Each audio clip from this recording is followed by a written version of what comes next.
40 صیغے جس میں صلاۃ و سلام کے ہیں، اور وہ سارے مسنون حدیثوں میں ہیں۔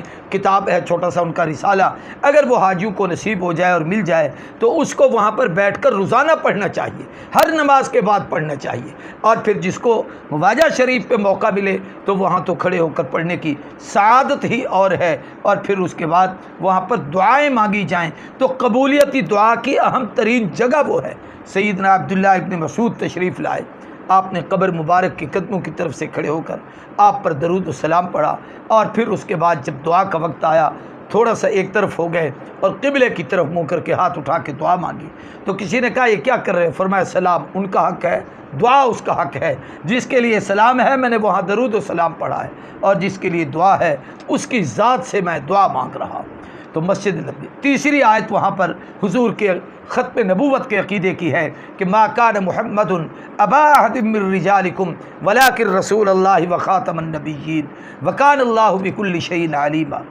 اللہ کی محبوب کا وہ مرکز ہے، آقا سارے نبیوں کے سردار ہیں، ختم نبوت کا تاج پہن کر آئے ہیں۔ اس آیت نے ایک عجیب سبق سکھایا کہ ما کان محمد ابا احد من رجالکم، محمد تم میں مردوں میں سے کسی کے ابا نہیں۔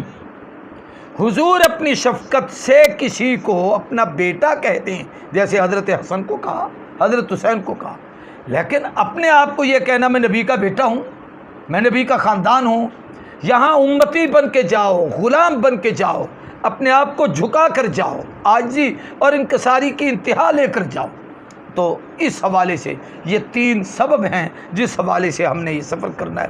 مدینہ طیبہ کی زیارت، مدینہ کے متعلق حدیث میں آتا ہے حضور صلی اللہ علیہ وسلم نے جب اس کا حرم قرار دیا تو آپ نے اس دعا میں عجیب جملے فرمائے، اے اللہ کعبے کو تیرے خلیل نے حرم بنایا تھا، آج مدینہ کو میں تیرا حبیب حرم بنا رہا ہوں۔ اے اللہ مدینہ کو مکے کی دوہری برکتیں عطا کر، اس کے سا میں، اس کے مد میں، اس کے یعنی جو چیزیں ناپی تولی جاتی ہیں، فصل ہیں، اناج ہیں، وہاں کے کھانے پینے کے پھل فروٹ ہیں، جتنی نعمتیں وہاں ہیں مکے کی دوہری عطا کر۔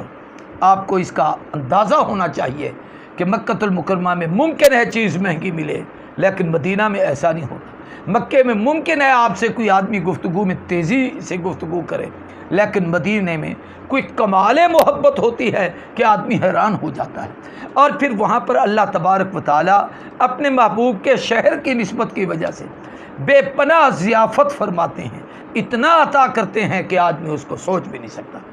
تو مسجد نبوی نبی کریم صلی اللہ علیہ وسلم کی مسجد ہے۔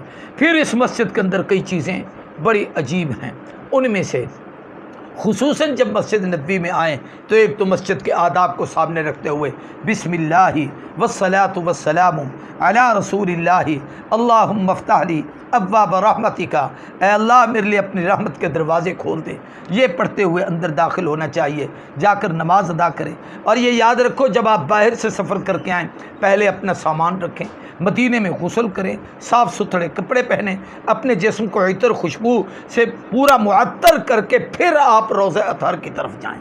ایسے نہیں کہ میلے کپڑے اور گندا سا لباس اور بیہودہ سی کیفیت، یوں نہیں، با خدا دیوانہ باشو با محمد ہوشیار، اللہ کی بارگاہ میں تو دیوانوں کی طرح جاؤ، لیکن محبوب کی خدمت میں ذرا ہوش و حواس سے قدم رکھا کرو، سوچ کر چلا کرو، اونچی آواز سے گفتگو نہ کیا کرو۔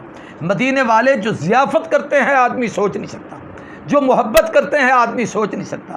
وہاں ہمارے مولانا خیر محمد مکی رحمہ اللہ، مولانا ان کے اب بھی بیٹے ہیں حضرت مولانا شیخ محمد مکی حجازی، ان کے ایک وہاں رباط ہوتی تھی، رباط مکی کے نام سے اب بھی ہے، اور وہاں پر بڑے لوگ جا کے آرام پذیر ہوتے ہیں، پاکستانیوں کے لیے بھی، اور اسی طریقے سے مختلف ممالک سے آنے والے مسلمان اس میں رہائش پذیر ہوتے ہیں، وہاں احترام و اکرام وہ باقاعدہ کرتے ہیں۔ اور پھر آپ ضیافت میں حیران ہو جائیں گے کہ مدینے والے کتنی محبت دیتے ہیں۔